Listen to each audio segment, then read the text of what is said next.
यो जजमेन्टमा main argument चाहिँ के छ भन्दाखेरि चाहिँ नम्बर 1 आर्गुमेन्ट चाहिँ डेफिनेसन अफ सिक्किमेसमा च्यालेन्ज गरेको छ। हामीलाई पनि सिक्किमेसको डेफिनेसनमा हालिदिनु।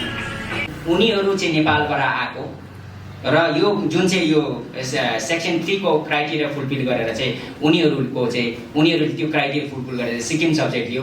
हामी इन्डियाको मान्छे चाहिँ सिक्किम सब्जेक्ट लिएनौँ। हामीले चाहिँ इन्डियाको ठुलो नागरिक देशको नागरिक सरेन्डर गरेन भनेर। सरेन्डर र डिक्लेरेसनमा बहुत फरक छ। नथिङ अन दि जजमेन्ट, कहीँ जजमेन्टमा कहीँ छैन कि इस्टाब्लिस हुनु पर्यो नि।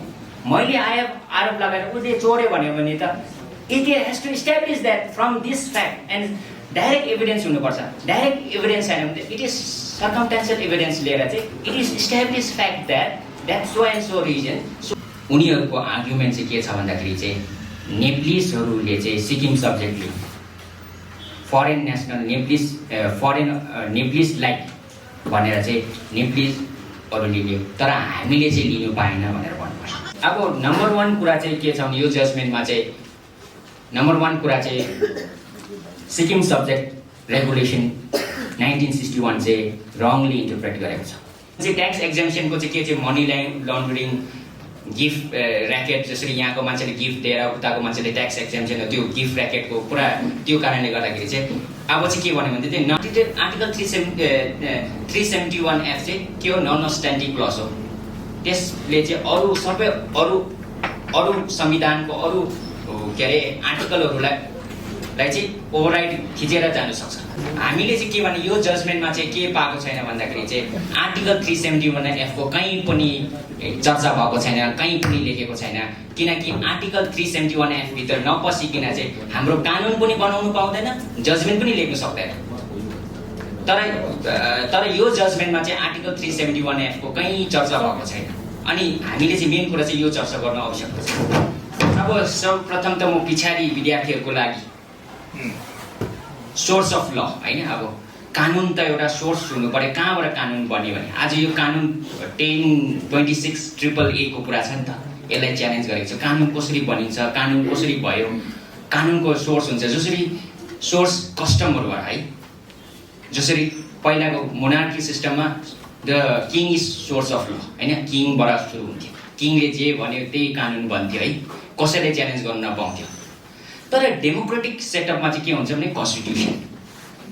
कन्स्टिट्युसनले नै डिमार्केसन गरेको हुन्छ लेजिस्लेटिभ जुरिस्डिक्सन चाहिँ तिमीले यति मात्रै गर्नु पाउँछ भनेर। जसरी हाम्रो चाहिँ डेमोक्रेटिक फर्म अफ गभर्मेन्टमा चाहिँ कन्स्टिट्युसन चाहिँ भएको छ।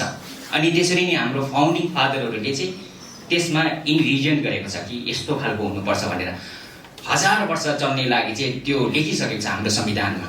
अनि त्यो कन्स्टिट्युसन अनुरूप हामीले चल्नुपर्छ।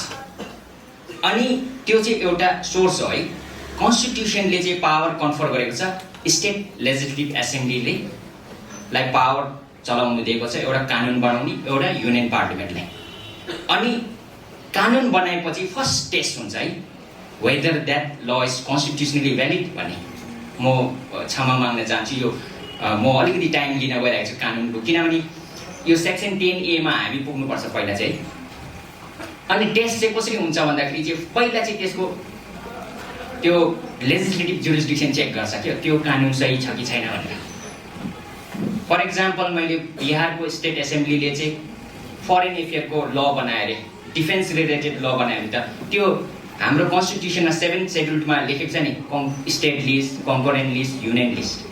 त्यो स्टेट लिस्टभित्र स्टेट एसेम्ब्लीले त्यति मात्रै कानुन बनाउनु पाउँछ। त्यहाँदेखि बाहिर यो म विद्यार्थीहरूको लागि भन्दैछु, सिनियरहरूलाई उहाँहरूलाई ज्ञात भएको कुरा हो। अनि त्यहाँदेखि बाहिर गयो भने चाहिँ त्यो के हुन्छ, त्यो चाहिँ त्यो डक्ट्रिनेट पिथ एन्ड सब्टान्स भन्ने तपाईँहरूले पढ्नु भएको होला। त्यसमा त्यो थ्योरी छ। अनि टेस्ट लागु हुन्छ, अब टेस्ट हुन्छ। फर्स्टमा त्यो कानुन के भयो भने अब डिफेन्सको एरियाको ल बनायो भने त एसेम्ब्लीको पावरै छैन नि त। इट इज एमिनेसियो नल एन्ड भोइड, अनकन्स्टिट्युसनल भयो भने उसकोमा पावरै छैन। त्यसरी चाहिँ टेस्ट हुन्छ है। अब त्यो टेस्ट पास भयो भने नेक्स्ट टेस्ट हुन्छ, अर्को टेस्ट हुन्छ। ल कन्स्टिट्युसनली यसकोमा जुरिस्डिक्सन रहेछ, कानुन बनाउने पावर रहेछ, तिम्रोमा you are confer by the constitution, provision of the constitution so and so under the 7th schedule भनेर चाहिँ that power has been there. So accordingly कानुन बनाएपछि नेक्स्ट टेस्ट चाहिँ के हुन्छ भन्दा त्यसको फन्डामेन्टल राइट्स चाहिँ त्यो आर्टिकल तपाईको 12 देखि डिफाइन गरेर लिएको छ। आर्टिकल 13 ले के भनेको छ भन्दाखेरि म पढेर सुनाउँछु ल। म आर्टिकल 13 पढेर सुनाउँछु। म लर्डसिपको परमिसन लिँदै अलिकति टाइम दिन चाहन्छु। लर्डसिपलाई यो कुरा ज्ञात भएको कुरा म नानीहरूको लागि गर्दैछु हजुर।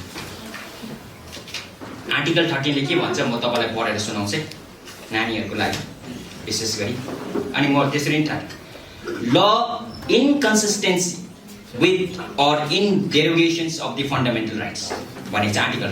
all law enforced in the territory of India immediately before the commencement of this constitution insofar as they are inconsistent with the provision of this part shall to extent of such inconsistency be void भनेको छ है।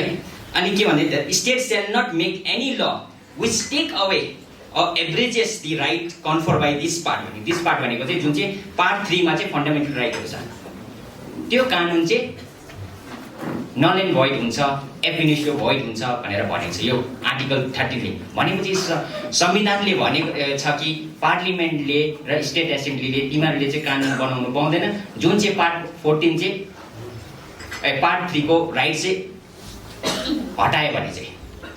अब now कुरा आउँछ है तर पनि तर के भन्छ भन्दाखेरि तर पनि आर्टिकल 14 आयो त न यो पार्ट 3 मा आर्टिकल 14 ले के भन्दैछ equality before the law. State shall not deny to any person equality before the law और equal protection of the law within the territory of India. अब यो आर्टिकल 14 आएको छ हाम्रो केसमा। यसमा चाहिँ के भयो भन्दाखेरि आर्टिकल 14 आएको छ। आर्टिकल 14 भायोलेसन हुने साथ त्यो भयो भने दुईटा नागरिकलाई डिफरेन्ट ट्रिटमेन्ट भयो भने त्यो कानुन त के भयो नल एन्ड भोइड भइहाल्छ।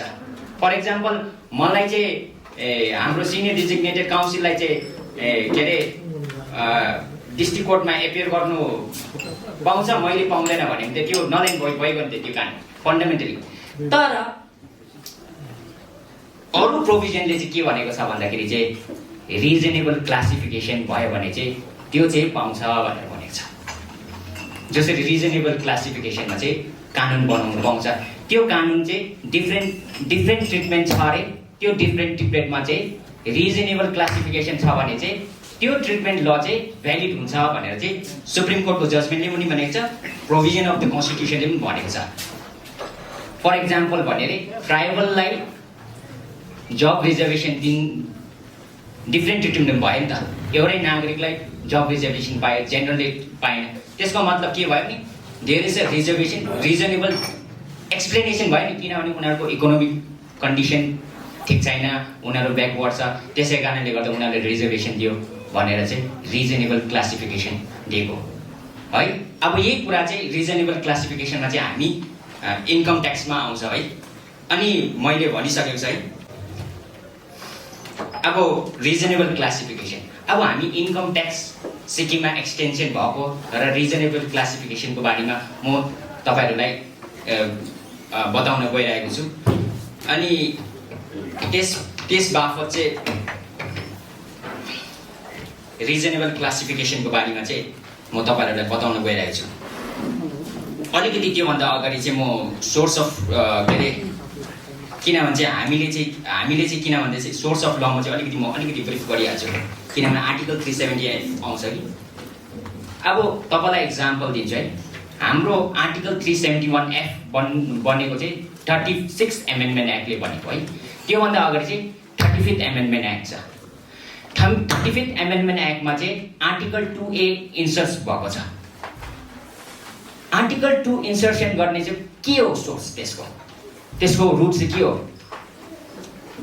भनेर चाहिँ उनीहरूले रिजन एन्ड अब्जेक्टिभमा चाहिँ के लेखेको छ भन्दा त्यसको सोर्स चाहिँ के भनेको भन्दा चाहिँ गभर्नमेन्ट अफ सिक्किम एक्ट 1974 त्यो चाहिँ सोर्स अफ आर्टिकल 2A को चाहिँ सोर्स चाहिँ त्यो भनेको छ। त्यसको रिजन अब्जेक्टिभ चाहिँ 8 मे एग्रिमेन्ट र आर्टिकल के अरे section 30 of the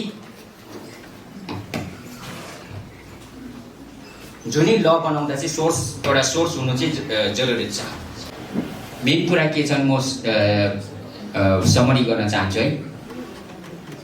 government of Sikkim act अब गभर्नमेन्ट अफ सिक्किम एक्ट कसरी बने गभर्नमेन्ट अफ सिक्किम एक्ट चाहिँ कसरी बने भन्दा चाहिँ जब 8 मे एग्रिमेन्टको चाहिँ गभर्नमेन्ट अफ सिक्किम सिक्किम एक्टको सोर्स चाहिँ 8 मे एग्रिमेन्ट हो।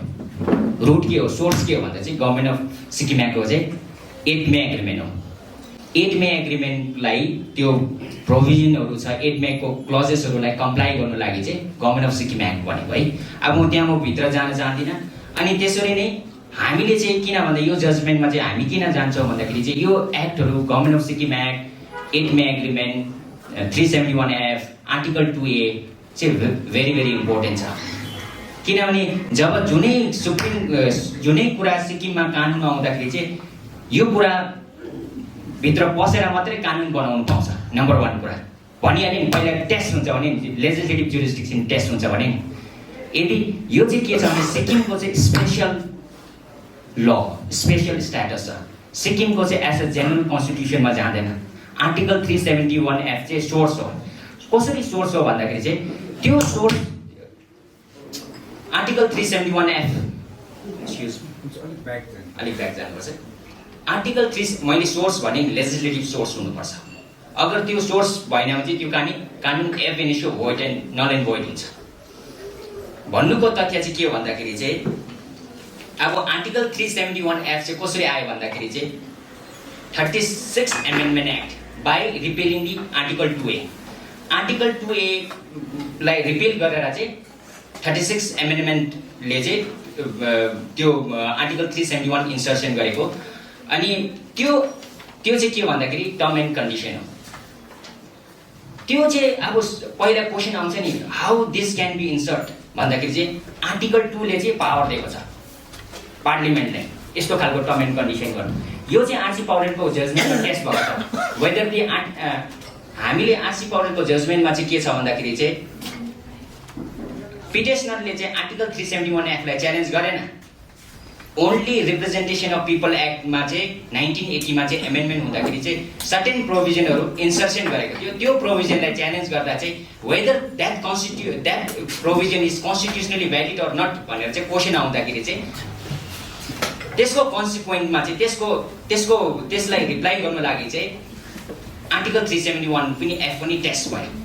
टेस्ट हुँदा चाहिँ त्यो चाहिँ कन्स्टिट्युसनली भ्यालिड छ भनेर भने जजहरूको ओपिनियन चाहिँ। आर्टिकल 2 मा चाहिँ कसरी भ्यालिड छ भनेर चाहिँ आर्टिकल 2 ले चाहिँ के भन्छ तपाईहरुले सुनिदिनुस्। म नानीहरुको लागि गर्दैछु। Admission and establishment of new state. पार्लिमेन्टलाई पावर रहेछ नि। Parliament may by law admit into the union or establish new states on such term and condition भनेको छ। any such term and condition as it thinks fit भन्दैछ। कुनै शर्तमा कुनै term and कन्डिसनमा चाहिँ union पार्लिमेन्टले चाहिँ कुनै नयाँ स्टेटहरू चाहिँ इस्टाब्लिस गर्न सक्छ, फर्म गर्न सक्छ भनेर चाहिँ आर्टिकल 2 ले चाहिँ कन्फर्म गरेको छ। अनि नाउ हामीले चाहिँ के भने यो जजमेन्टमा चाहिँ के पाएको छैन भन्दाखेरि चाहिँ आर्टिकल 371F को कहीँ पनि चर्चा भएको छैन, कहीँ पनि लेखेको छैन। किनकि आर्टिकल 371F भित्र नपसिकन चाहिँ हाम्रो कानुन पनि बनाउनु पाउँदैन, जजमेन्ट पनि लेख्न सक्दैन। तर यो जजमेन्टमा चाहिँ आर्टिकल 371F को कहीँ चर्चा भएको छैन। अनि हामीले चाहिँ मेन कुरा चाहिँ यो चर्चा गर्न आवश्यकता छ। अब नम्बर 1 कुरा चाहिँ अब सोर्स हुनुपर्छ भन्नु भए सोर्स चाहिँ आर्टिकल 371 को सोर्स चाहिँ के रहेछ भन्दाखेरि आर्टिकल 2 र with the article 368 power use गरेर चाहिँ एमेन्ड गरेर चाहिँ यो आर्टिकल 371F इन्सर्सन गरेको छ। आर्टिकल 371 इन्सर्सन गरेर चाहिँ आर्टिकल 371F चाहिँ के हो, नन स्ट्यान्डिङ क्लज हो।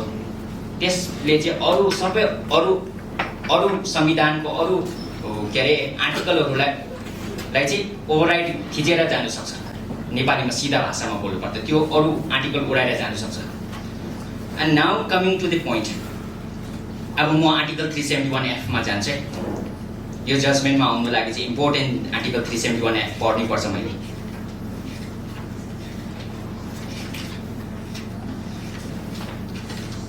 किनभने चाहिँ यो जजमेन्टमा मेन आर्गुमेन्ट चाहिँ के छ भन्दाखेरि चाहिँ नम्बर 1 आर्गुमेन्ट चाहिँ डेफिनेसन अफ सिक्किमेसमा च्यालेन्ज गरेको छ। हामीलाई पनि सिक्किमेसको डेफिनेसनमा हाल्दिनु है, हामीलाई पनि सिक्किमेसको डेफिनेसनमा हाल्दिनु भनेर चाहिँ त्यो माग गरेको छ है। अनि अर्को कुरा चाहिँ के कुरा गरेको छ भन्दाखेरि चाहिँ के अरे सिक्किम सब्जेक्ट रेगुलेसनलाई चाहिँ गलत इन्टरप्रिटेसन गरेको छ। त्यो कुरा चाहिँ हामीले जान्न जरुरत छ है। अनि अर्को कुरा चाहिँ के भनेको छ भन्दा चाहिँ सिक्किम सब्जेक्ट चाहिँ अब रिपिल भयो। त्यस कारणले गर्दाखेरि हामी सबैजना इन्डियन भयौँ।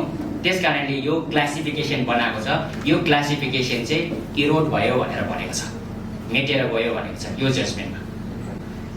सिक्किम सब्जेक्ट चाहिँ रिपिल कसरी भयो भनेर चाहिँ म तपाईँले 371F को म बताउन चाहन्छु।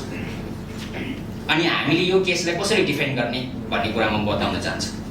371F, may kindly bear with me lordship, I am very delay.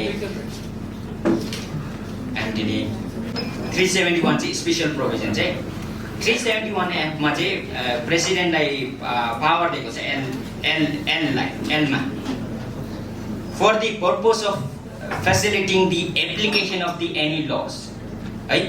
केमा चाहिँ के भनेको छ भन्दाखेरि all laws in force immediately before the appointed date in the territory comprises in the state of Sikkim or any part thereof shall continue to be in force therein until amended or repealed by the competent legislature and competent authority भनेको छ। जबसम्म हुँदैन त्यो तपाईहरुले बुझ्नु भइसक्यो, जबसम्म amend हुँदैन तबसम्म इन्फोर्स हुन्छ भनेर भनेको छ। पुरानो सबै एपोइन्टेड डे भन्दा अगाडिको कानुनहरुलाई भनेर भनेको छ है।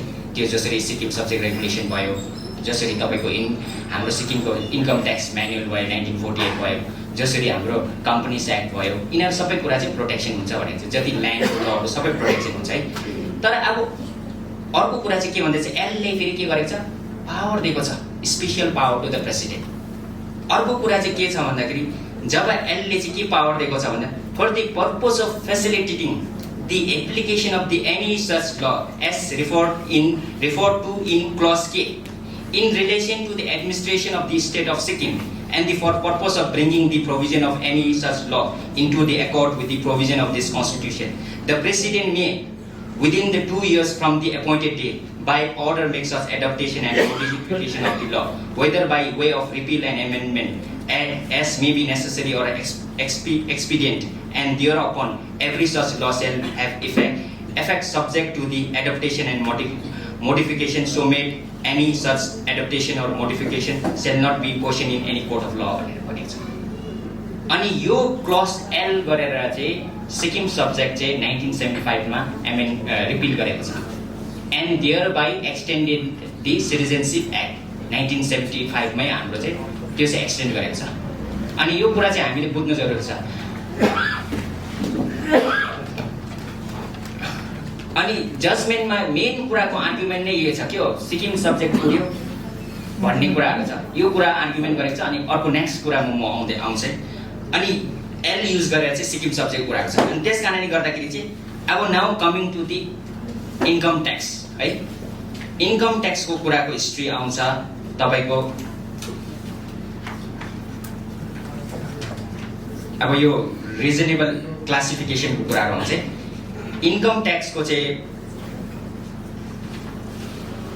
प्रेसिडेन्टले चाहिँ president of India in exercise of power confer under the article 371F and extended to the state of Sikkim three central direct tax law, that is Income Tax Act 1961, Wealth Tax 1957 and the Gift Tax 1958, VD MHA notification dated 7/11/1988. Notification को number चाहिँ छ 1028 bracket मा चाहिँ E and dated 7/11 मा चाहिँ 1988 मा चाहिँ 7 November 1988 मा चाहिँ एक्सटेन्ड गरेको छ। त्यो चाहिँ क्लज एन युज गरेर क्लज एन मा चाहिँ आर्टिकल 371 अब now this extension is constitutionally valid or not भन्ने चाहिँ क्वेसन आयो, जुन चाहिँ सिक्किम इन्कम ट्याक्स चाहिँ सिक्किममा लागू हुनु चाहिँ कन्स्टिट्युसनली भ्यालिड छ कि छैन भनेर चाहिँ नाउ क्वेसन एराइजेस है। क्वेसन एराइजेस हुँदा चाहिँ के भने एनमा के लेखेको छ भने president may by public notification extend with such restriction and modification as he thinks fit to the state of Sikkim any enactment which is in force in the state in India at the date of the notification भनेर एन्डले power दिएको छ प्रेसिडेन्टलाई भने नि पहिला उसकोमा power यो चाहिँ के हुन्छ कि 371 F मा चाहिँ स्पेशल पावर दिएको छ स्पेशल पावर चाहिँ प्रेसिडेन्टले दिएको छ यसरी नोटिफिकेसन नभए प्रेसिडेन्टको चाहिँ यसरी कानुन बनाउने चाहिँ जब पार्लिमेन्ट सेसनमा नहुँदा मात्रै अर्डिनेन्स थ्रु अर्डिनेन्स चाहिँ कानुन बनाउने पावर छ तर यसमा चाहिँ स्पेशल पावर दिएको कारणले गर्दाखेरि चाहिँ इन्कम ट्याक्सको जुन चाहिँ एउटा नोटिफिकेसन निकालेर चाहिँ त्यो एक्सटेन्ड गरेको छ त्यो चाहिँ कलकत्ता हाइकोर्टले पनि अफेन्ड गरेको छ कि यो चाहिँ कन्स्टिट्युसनली भ्यालिड हो भनेर जुन चाहिँ एक्सटेन्सन कन्स्टिट्युसनली भ्यालिड छ भनेर अनि जब अब कन्स्टिट्युसनली भ्यालिड भयो जब यो एक्सटेन्ड भयो हामी त कानुन मान्नु पर्यो नि जब संविधानको हामीले संविधानको धारा अनुरूप चाहिँ चल्नु छ है अब अर्को कुरा चाहिँ त्यहाँदेखि after the extension of direct tax to the state of Sikkim the then chief minister of Sikkim represented to the then finance ministers about the apprehension with regard to inter alia loss of revenue to the state exchequer, adverse impact on the process of industrialization in the state, and harassment to the people of Sikkim due to the extension of Direct Tax Act 1961 भनेर चाहिँ एउटा एप्रिहेन्सन representation चाहिँ then finance minister छ त्यो time भन्नुको मतलब चाहिँ हाम्रो अहिले उहाँ हुनुहुन्न उहाँ भूतपूर्व मुख्यमन्त्रीले त्यसरी चिठी काटेर त्यसरी रिप्रेजेन्टेसनहरू गरेको रहेछ अनि देयर आफ्टर कमिटी पनि कन्स्टिट्युट भएको रहेछ a committee comprising the central and the state government representative was constituted in May 1989 मा बनेको छ and committee sought some information from the state government which was not received and the representation of central government were of unanimous view that there were no real difficulties in implementation of the direct tax law in state of Sikkim. जब committee constitute भएछ committee constitute भएर चाहिँ state गभर्नमेन्टले कुनै के अरे तपाईको के अरे रिप्लाईहरू फाइल के अरे तपाईको त्यो रिसिभ भएन फाइलहरू गर्नु भएन रहेछ त्यस कारणले कमिटीको ओपिनियन चाहिँ के ड्र भएछ भने कुनै डिफिकल्टी छैन भनेर भएछ देन त्यसरी हुँदै हुँदै हुँदै आएर चाहिँ तपाईको 1993 मा चाहिँ फेरि तपाईको फेरि then chief minister made a specific request for exempting the schedule ट्राइबलाई दिया जाओस् भनेर भन्यो सेड्युल ट्राइबलाई दिया जाओस् भनेर भन्दाखेरि चाहिँ then that was agreed and there new section was inserted provision was inserted that is the section 1026 in the IT Act and thereby exempted the scheduled tribe of the state of Sikkim and scheduled tribe is Bhutia and Lepcha lai चाहिँ exemption गर्यो 19 तपाईको यो if within कुन चाहिँ tax मा चाहिँ 19 tax year चाहिँ 1995 to 1996 मा चाहिँ त्यसको लागि Lepcha residing in Sikkim while CM welcomed the exemption proposed to the state of Sikkim and he requested the PM and the finance minister in the 1994 that all section of the population of Sikkim be exempted फेरि प्रवि यो गर्नु भनेर भने अब एक आपरमा state र सेन्ट्रलको यो चलिरहेको थियो अनि म अलिकति म हिस्ट्री चाहिँ किन जान्न चाहन्छु भने त्यसरी हुँदा म यो अलिक बीचमा चाहिँ म टाइम वेस्ट दिन चाहदिन है एन्ड टु बादमा in July 2001 the chief minister of Sikkim again requested PM to settle the matter expeditiously.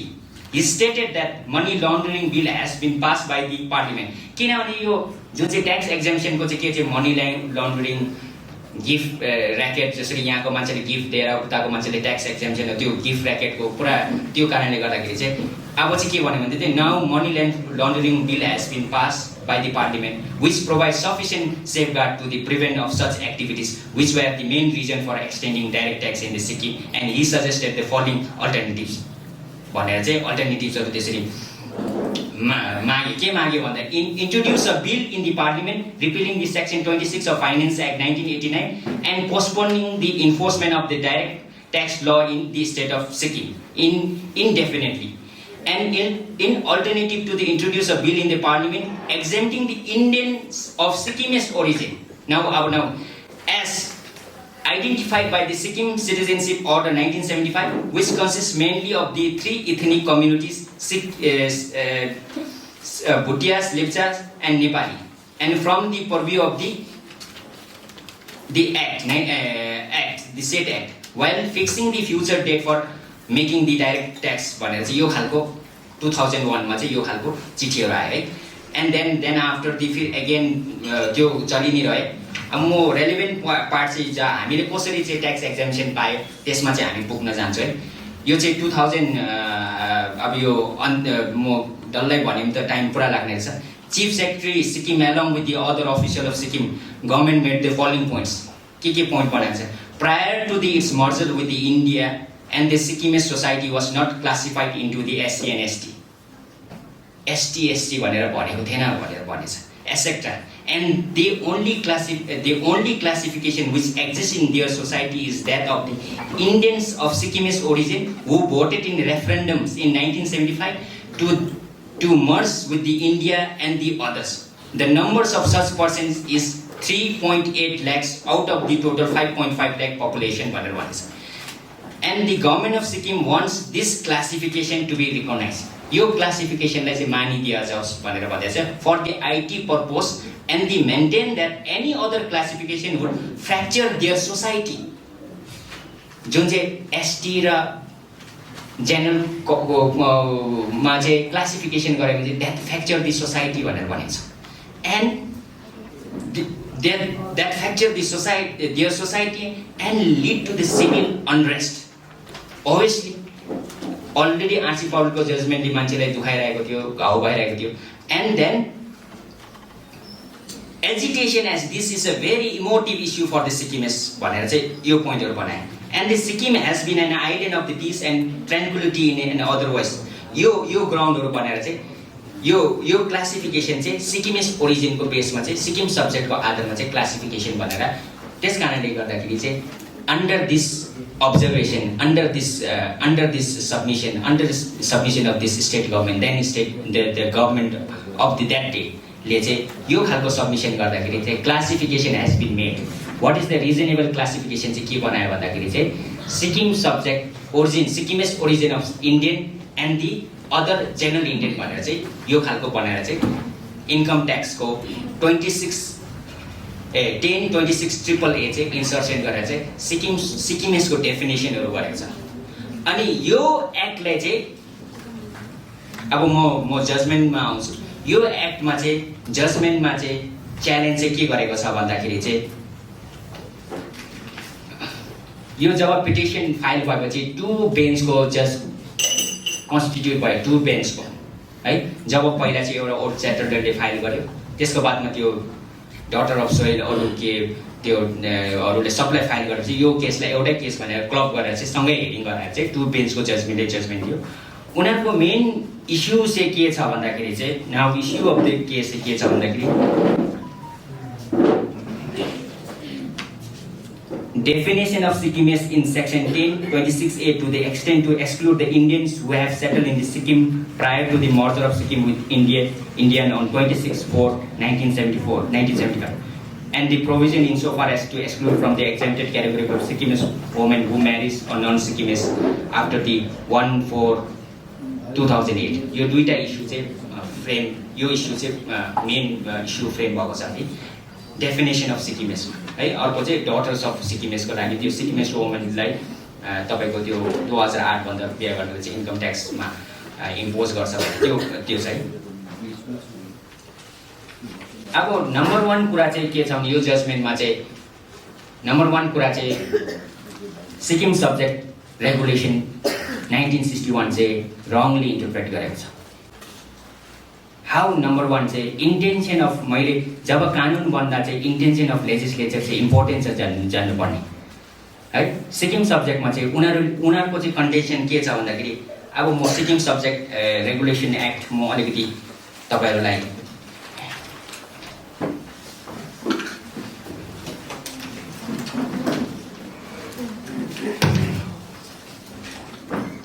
अब यो आर्टिकल या सेक्सन 3 भनौँ है। Certain person domicile in the Sikkim nation to be Sikkim subject.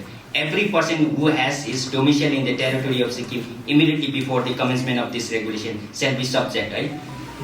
If he was born in the territory of Sikkim and is resident thereof है, has been ordinarily resident in the territory of Sikkim period not less than the 15 years immediately preceding the such commencement and the provided commencement, provided that is the saving clause, provided that in said period of 15 years any absence from the said territory on the account of the service under the government of India and shall be disregarded, right?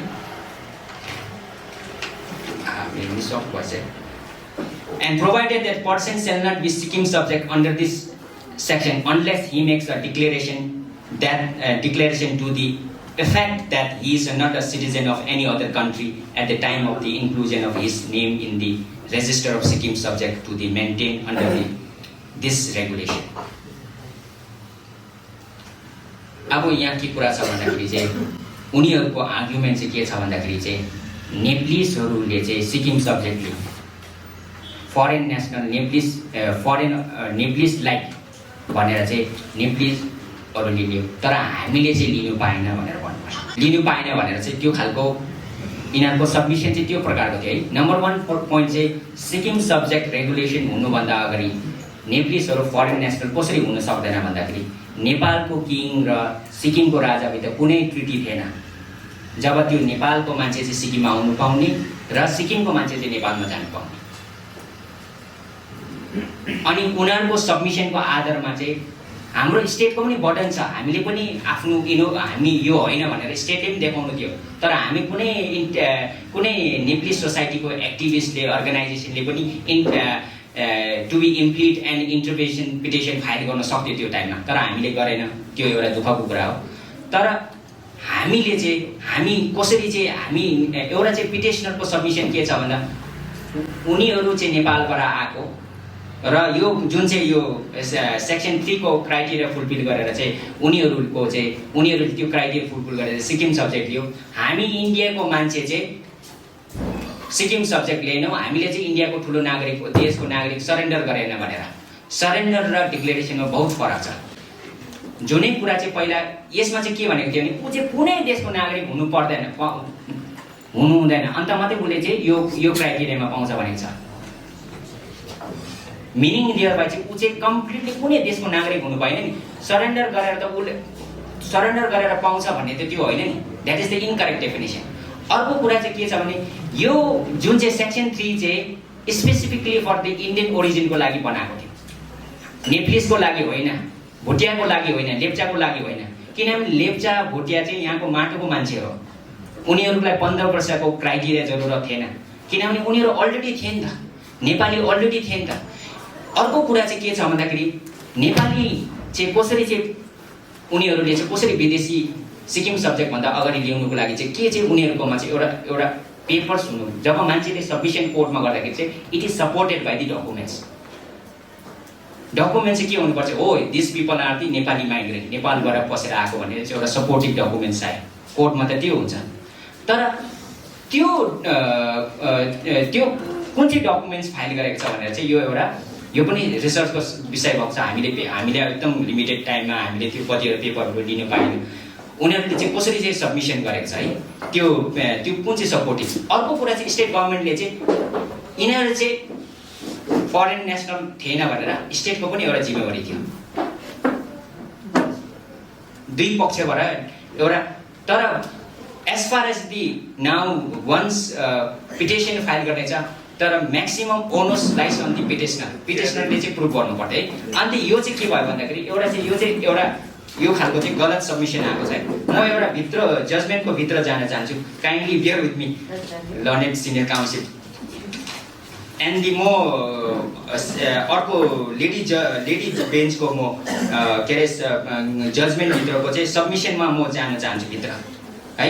Submission चाहिँ के गरेको छ भन्दा पिटिसनरले it is further contended that migrant from the other countries erstwhile kingdoms such as Nepalese migrant who had migrated to and settled in Sikkim and same time or even after the migrant settler of Indian origin had been admitted to the benefit of the section 1026 AA of the IT Act 1961 while arbitrarily excluding the settler of Indian origin such as the petitioner hearing. That object sought to be achieved by the exemption provision contained in section 26A of IT Act was to grant exemption to the resident of Sikkim as per the definition of Sikkim, which is in form of the explanation to the provision of provision. उनीहरूले चाहिँ भन्नुहुँदैछ कि मेरोमा त्यो amendment के अरे application amendment file गरेको छ तर एमेन्डेड पिटिसन चाहिँ छैन।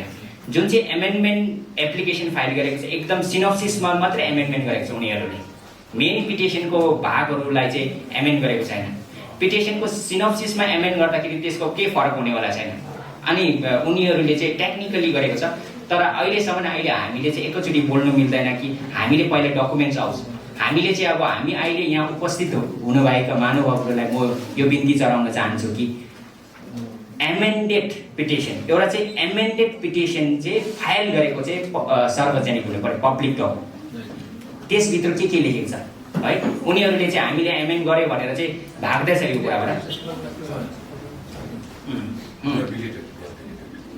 and that is the part of the synopsis application for amendment that is the application for amendment is different this is the amended petition amended yes kind of we have deleted that is the subject para 7 भन्नु छ para 7 delete गरेको I am reading the judgment. Judgment. And the next submission, classification. Now, अर्को कुरा चाहिँ के छ भन्दाखेरि now next submission is classification into the group or categories out to be based on the intelligible differentia which set out groups apart from the others. In this regard, it was stated that Sikkim's having merged with the अब यहाँ सिक्किम सब्जेक्टको कुरा आउँदैछ India on 26 April 1975. All resident and subject of Sikkim had thereafter become Indian citizen. Therefore, there was no justifiable reasons to treat Indian settler of Sikkim differently from the Sikkim subject who had all subsequently become the Indian citizen. That following the merger of the Sikkim with the India, the Indian citizenship having been conferred on Sikkim subject, the basis of classification had been eroded. The migrant settler who had earlier not been registered as अब यो चाहिँ जुन चाहिँ तपाईको अर्को कुरा चाहिँ अर्को पनि रङ इन्टरप्रिटेसन गरेको छ सिक्किम जुन चाहिँ सिक्किमको जब सिक्किम सब्जेक्ट रिपिल भएपछि सिक्किम सिटिजनशिप अर्डर 1975 निकालिँदै सिक्किम सिटिजनशिप अर्डर 1975 चाहिँ निकाल्दा चाहिँ के भनेको थियो भन्दाखेरि चाहिँ त्यसमा चाहिँ को चाहिँ भारतको नागरिक हुने भन्दाखेरि चाहिँ जसको चाहिँ सिक्किम सब्जेक्ट छ अनि सिक्किम सब्जेक्टको डिसेन्डेन्टहरूलाई चाहिँ भारतको नागरिक हुने भनेर भनेको थियो त्यस कारणले गर्दाखेरि त्यसमा त धेरै हाम्रो नेपाली समुदायहरूले धेरै सब्जेक्ट नलिएको कारणले गर्दाखेरि उनीहरू चाहिँ के भएको थियो सिक्किम सब्जेक्ट लिनबाट वञ्चित भएको थियो त्यो चाहिँ जेन्युन ओमिजन्सलाई चाहिँ जुन चाहिँ त्यो चाहिँ 1989 को सिक्किम सिटिजनशिप एमेन्डमेन्ट अर्डरले चाहिँ सुधारेको थियो त्यो सिक्किम सिटिजनशिप एमेन्डमेन्ट अर्डरलाई पनि यो पिटिसनहरुमा चाहिँ गलत इन्टरप्रिटेसन भएको छ कसरी चाहिँ गलत इन्टरप्रिटेसन भएको छ भन्दाखेरि चाहिँ त्यहाँ चाहिँ के क्राइटेरिया कसरी सेट गरेको छ भन्दाखेरि चाहिँ नम्बर 1 चाहिँ इन्डियन सिटिजनशिप को हुने भन्दाखेरि चाहिँ जो सिक्किम सब्जेक्ट होल्डर छ अनि उनीहरुको डिसेन्डेन्टहरु चाहिँ भारतको नागरिक बन्छ अर्को क्राइटेरिया के छ भने जसको चाहिँ 26 अप्रिल 1975 भन्दा भोटर लिस्टमा नाम छ एउटा चाहिँ 26 अप्रिल 1975 भन्दा ट्रेड लाइसेन्स छ बस्तीमा अर्को चाहिँ बस्तीमा जमिन छ 26 अप्रिल 1975 भन्दा अगाडिको अर्को चाहिँ के छ भन्दाखेरि चाहिँ 26 अप्रिल 1975 भन्दा बस्तीको जमिनमा टिनान्सी राइट छ उनीहरुले चाहिँ भारतको नागरिक हुन्छ भनेर त्यो भएको नागरिकहरु चाहिँ 73000 ले पाएको नागरिकहरुको पनि गलत इन्टरप्रिटेसन गरे अर्को चाहिँ के छ भने त्यो अर्डरमा चाहिँ सेभिङ क्लजेस छ सेभिङ क्लजेस चाहिँ के छ भन्दाखेरि चाहिँ जो व्यक्तिले चाहिँ 26 अप्रिल 1975 भन्दा टिनान्सी राइट देखाए तर त्यो व्यक्ति चाहिँ वर्क परमिटमा सिक्किममा बसेको छ भने चाहिँ त्यो व्यक्तिले चाहिँ सिक्किम सब्जेक्ट त्यो भारतको नागरिक हुँदैन भनेको छ मिनिङ देयर बाइ चाहिँ के हो उनीहरु चाहिँ फरेन नेशनल होइन नि त अगर उनीहरु चाहिँ वर्क परमिटमा बसेको छ भने त्यो फरेन नेशनल हुन्थ्यो नि त तर वर्क परमिटमा त्यो सेभिङ क्लजेस छ त्यो क्लजेसले त्यसले चाहिँ ओभरराइड गर्छ के हो मैले फर एक्जाम्पल मैले मेरोमा चाहे भोटर कार्ड छ अरे 1975 को तर मेरो चाहिँ सँगै चाहिँ के छ अरे वर्क परमिट पनि छ भने चाहिँ मैले राइट पाउँदैन अनि यसमा पनि सुप्रिम कोर्टमा पिटिसनरहरूले चाहिँ गलत इन्टरप्रिटेसन गरेको छ फरेन नेशनल नेपालीहरूले चाहिँ पायो हामीलाई पनि दिया जाओस् भनेर यो चाहिँ गलत इन्टरप्रिटेसन भएको छ है। अनि अर्को कुरा चाहिँ दुःखको कुरा चाहिँ के छ भने उनीहरूले सबमिसन गर्यो, जजेसहरूको अब्जर्भेसन आयो, तर जजमेन्टहरूको चाहिँ अन द वाट बेसिस चाहिँ conclusion has been drawn, there is nothing, no conclusion has been drawn, हो say it is establish that this the person foreign नेसनलहरूले चाहिँ अक्वायर गर्यो, सिक्किम सब्जेक्ट अक्वायर गर्यो, the conclusion may be drawn. I think may I be right. Nothing on the judgment. कहीँ जजमेन्टमा कहीँ छैन कि establish हुनु पर्यो नि। मैले आरोप लगाएर उसले चोर्यो भन्यो भने त it has to establish that from this fact and direct evidence हुनुपर्छ। डाइरेक्ट एभिडेन्स छैन भने it is circumstantial evidence लिएर चाहिँ it is established fact that so and so region, so and so ground, it is established that he has committed theft, he has committed murder भनेर it has to be stated there in the judgment. But unfortunately यो जजमेन्टमा चाहिँ छैन है। अर्को कुरा चाहिँ हामीले अब डेन्जर पार्ट चाहिँ के बुझ्छ भन्दाखेरि अहिले हामीले सिक्किमेसको डेफिनेसन त घुमायौँ, तर सिक्किमको नेपालीहरू त माटोसँगै थियो नि, एउटा यो सेन्टिमेन्टल कुरा हो है। सिक्किमेसको नेपाली चाहिँ माटोसँग कसरी थियो भन्दाखेरि चाहिँ केले इस्ट्याब्लिस गर्छ भने छोगेल्स र नेपाल राजाको कुनै ट्रिटी छैन, फ्री मुभमेन्ट। अगर फ्री मुभमेन्ट छ, जब सिक्किममा चाहिँ नेपालको मान्छे सिक्किममा पस्ने साथ त्यो इलिगल हुन्छ, पस्नै पाउँदैन, उसले बस्नै पाउँदैन, त कसरी चाहिँ नेपालको मान्छे आयो त? Number 1 question logical. Number 2 point चाहिँ के छ भन्दाखेरि चाहिँ 1965 मा चाहिँ वर्क पर्मिट बनाएको थियो। वर्क पर्मिट बनाउँदा चाहिँ जो बाहिरको मान्छे आयो वर्क पर्मिटले डिफाइन गरेको छ। त्यो स्टेट गभर्मेन्टकोमा रेकर्ड छ, गभर्मेन्ट अफ इन्डियाकोमा रेकर्ड छ, त्यो गभर्मेन्ट स्टेटकोमा रेकर्ड छैन, त्यो निकाल्दा भयो। अर्को कुरा चाहिँ जुन चाहिँ सिक्किम सब्जेक्ट रेगुलेसन जुन चाहिँ प्रोभिजन बनाएको छ इन्डियन सेटलरको लागि बनाएको थियो, तर उनीहरूले युज गरेन त्यो प्रोभिजन। त्यो चाहिँ it is not mean for the Lepchas, it is not mean for the Bhutias and it is not mean for the Sikkimese Nepali. तर यो 15 वर्षको कुरा चाहिँ नेपालीले 15 वर्षको क्लजेस फाइदा उठाएर लियो भन्दैछ। That is the wrong interpretation. नेपालीले यो 15 वर्षको क्लजेस कुनै नेपालीले युज गरेको छैन। अनि यो चाहिँ हामीले डिफाइन गर्नुपर्छ, हामीले युज गरेको छैन। किन युज गरेको छैन भन्दाखेरि चाहिँ हामी चाहिँ माटोसँगै छ। धेरै ट्रिटी अफ तत्यालियाहरू हेऱ्यो भने त्यो कति पार्टहरू साउथ सिक्किमहरू, वेस्ट सिक्किमहरू होइन, त्यो कसरी चाहिँ सिक्किमको राजाकोमा आयो, त्यो माटोसँगको कथाहरू छ है, त्यसमा म जान चाहदिनँ है।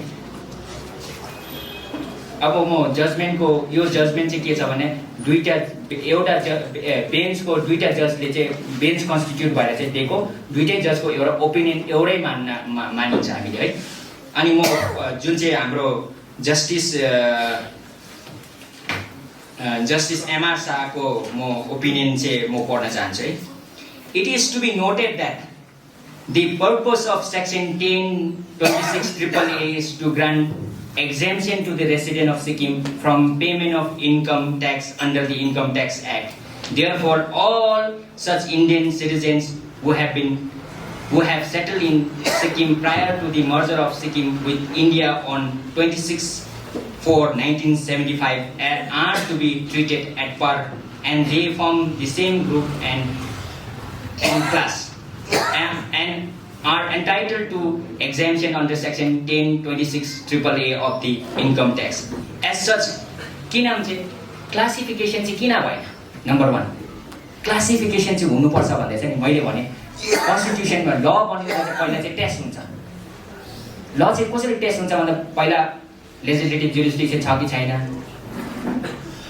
त्यहाँ फन्डामेन्टल राइट भोइलेट भएको छ कि छैन, आर्टिकल 14 मा भोइलेट भएको छ कि, आर्टिकल 14 भोइलेट्स भयो भने त्यहाँ चाहिँ आर्टिकल 14 लाई ओभरराइड गर्ने चाहिँ रिजनेबल क्लासिफिकेसन हो। रिजनेबल यो होइन यो त ट्राइबललाई सिट रिजर्भेसन दिनुपर्ने, that is the reason, that is the explanation, that is called the reasonable classification. त्यो हुनुपर्छ भने नि। तर के भएन त्यो तिमीहरू चाहिँ नेपालबाट पसेको नेसनल 3 जेनेरेसनको नेसनल हो, हामी चाहिँ के भन्यो हामी इन्डियाबाट पसेको नेसनल हो। हाम्रो चाहिँ के भने अझै उनीहरूको चाहिँ के भन्यो भने चाहिँ स्ट्रङ पाराले भन्यो हामी चाहिँ लिगली भ्यालिडली इन्डिया सिक्किममा पस्यो कसरी पस्यो भन्दाखेरि सिक्किमको कथा चाहिँ के छ भन्दाखेरि त्योभन्दा अगाडि म 1860 तेत्यालियादेखिको यताको 1861 को ट्रिटी अफ तुमलङ छ। ट्रिटी अफ तुमलङमा चाहिँ के भन्दा चाहिँ ब्रिटिसको कन्ट्रोलमा आयो, ब्रिटिसको लहरू इन्फोर्स हुन थाल्यो, ब्रिटिस पार्लिमेन्टले कानुन पास गरेको चाहिँ सिक्किममा लागू हुन थाल्यो 1861 देखि चाहिँ।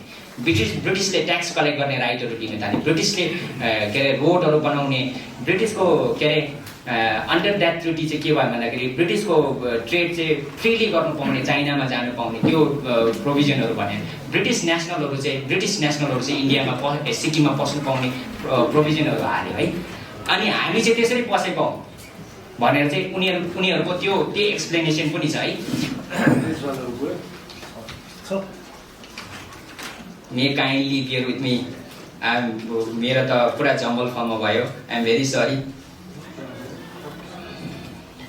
अब यो यस्तो खालको इनभ्यालिड अब्जर्भेसनहरू आएको छ है। म प्यारा 27 पढ्दैछु है।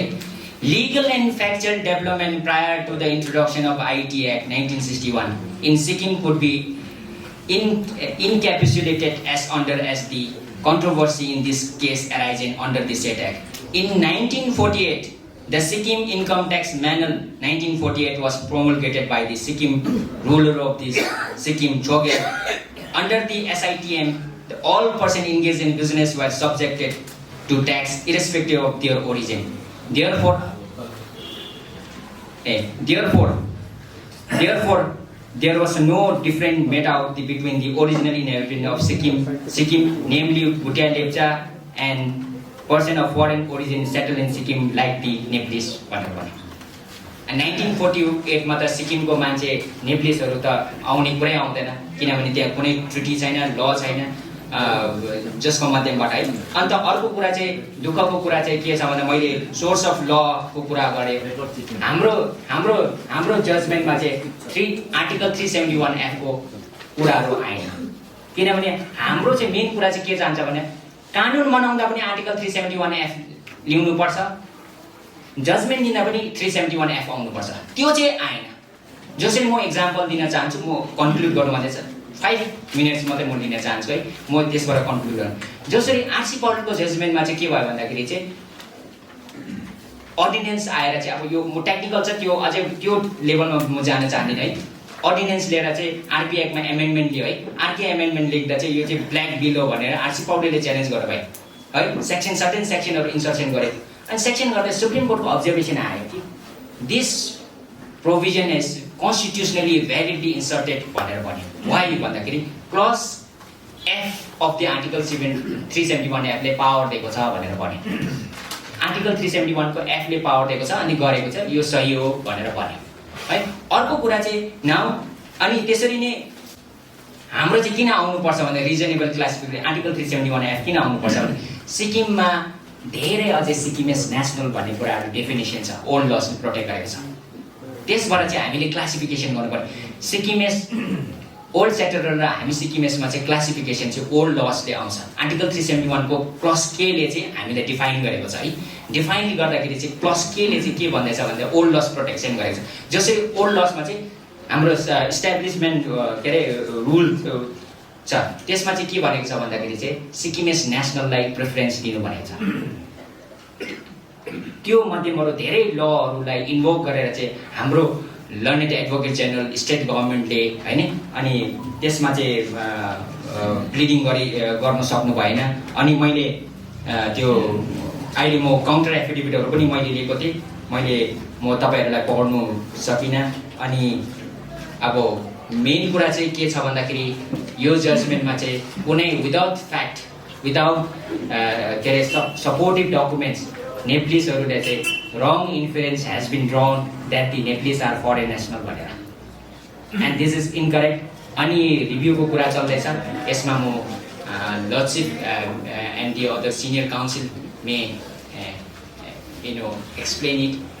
म यति भन्दै Nagaland state dear 200 monthly lottery, पहिलो पुरस्कार 1,25,00,000 ग्यारेन्टीड पुरस्कार, टिकट को मूल्य 200 रुपया, पहिलो पुरस्कार केवल बिक्री भएका टिकटहरूबाट।